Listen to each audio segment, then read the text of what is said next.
Hey guys, this is Daniel Dr. D, and I'm back with another review, this time on the Dynaco ST70 that I got from Kenny Russell at getdynaco.com. And I thought it might be interesting to do an updated video, being that it's been a couple of months, a few months, whatever it is, and talk a little bit about what's been going on with it. Now you guys, if you've looked at my Dynaco ST35 video, which I also got acquired from Kenny Russell, I had two of those. And I was really happy with those because I had one in this room and I had one in the front room. And you guys know all the stuff I brought through here. I mean, I've had Macintoshes through here. I've had first watt Nelson Pass amps, like the first watt F3, the SID3, the F8, the F6. I've had Yamaha, Allen Eaton amps, the deck wearers that are very popular, and yet these things still stand.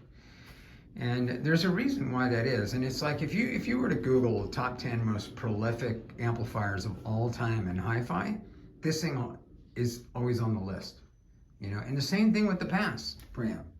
These David Hafler designs, I think these things come from 1969 or 1959, somewhere abouts. And as far as the amplifier, I mean, I think they made like 350,000, 400,000 units, or some ridiculous number.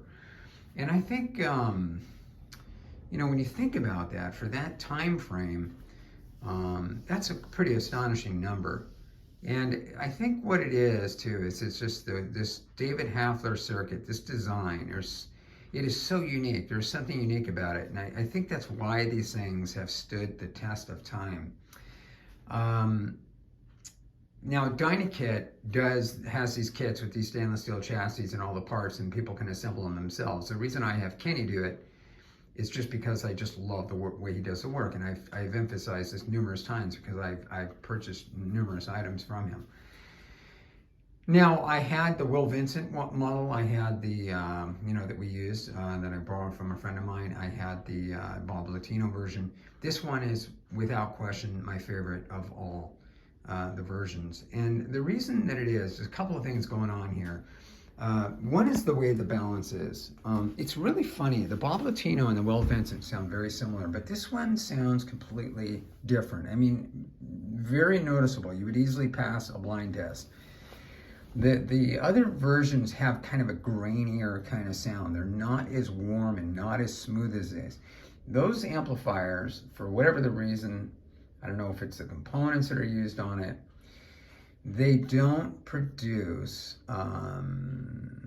they don't sound as warm and smooth. They have that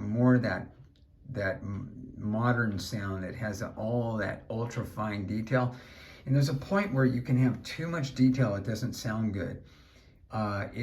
It's excessive and it's fatiguing to the ear. This is smooth, it's warm, and it's so easy to listen to, and that's what's so nice about it. I've got the stock Nest Tone tubes that Kenny gave me when I first got it. It's got the solid state rectifier. Some people may prefer to use a tube rectifier, whatever.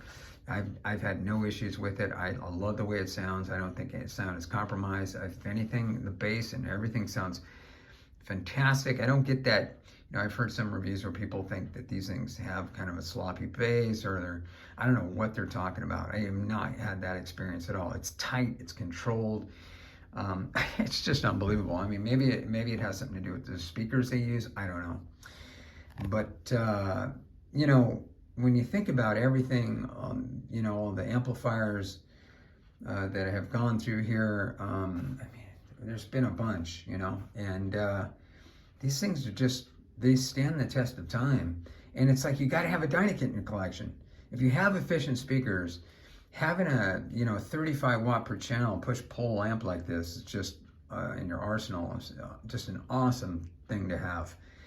And it's the amount of weight and power this thing puts out is astonishing. And the components are really nice. The resistors, the caps, and the components that Kenny uses in here are really fantastic. You know, the other thing too that was intriguing to me about this is the balance. And the balance has to do with, like, you know, say you're listening to a trio, right?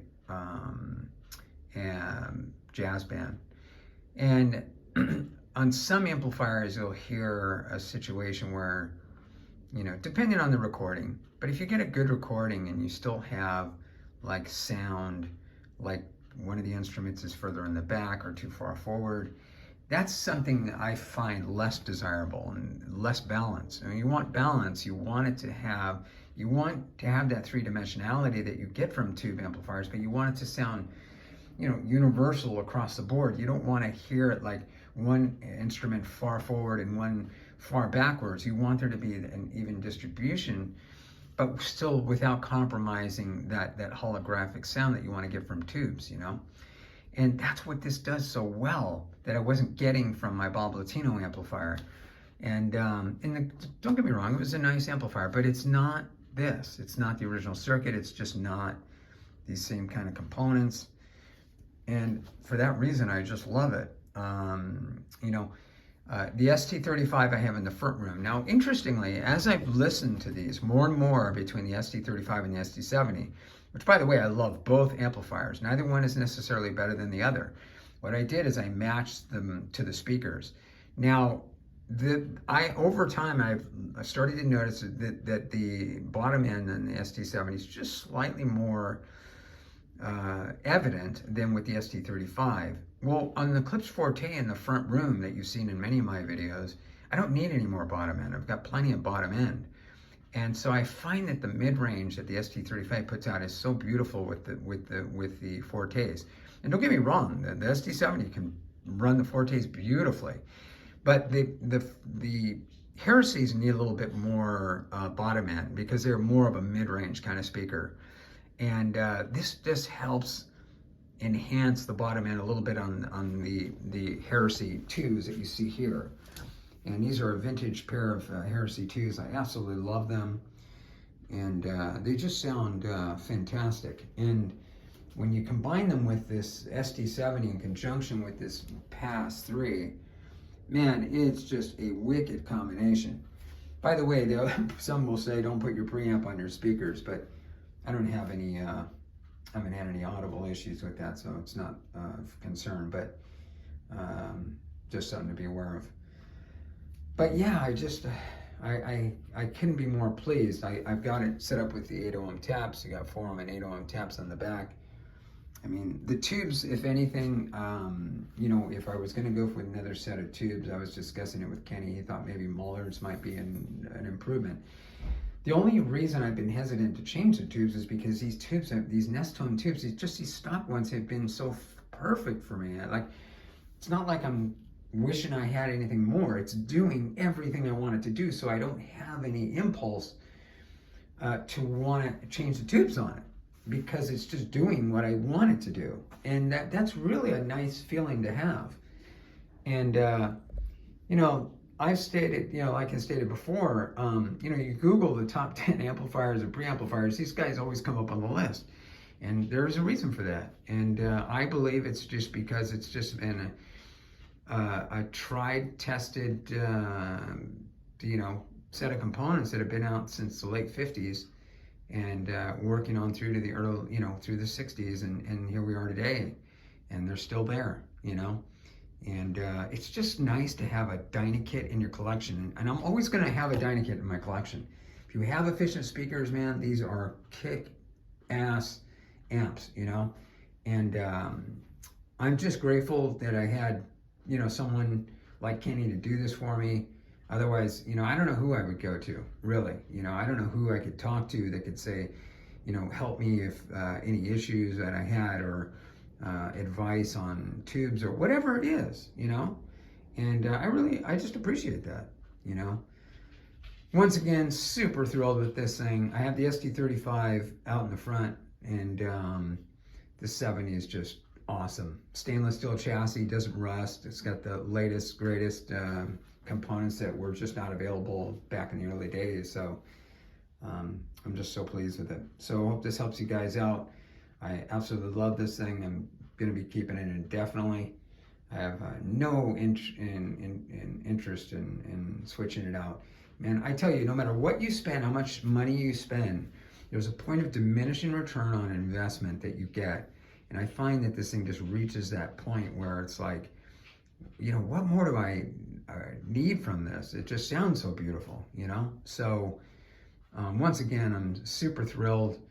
I'll be back at you guys soon with more reviews. I got some cool stuff coming up. But in the meantime, really happy with this. All right, back at you soon.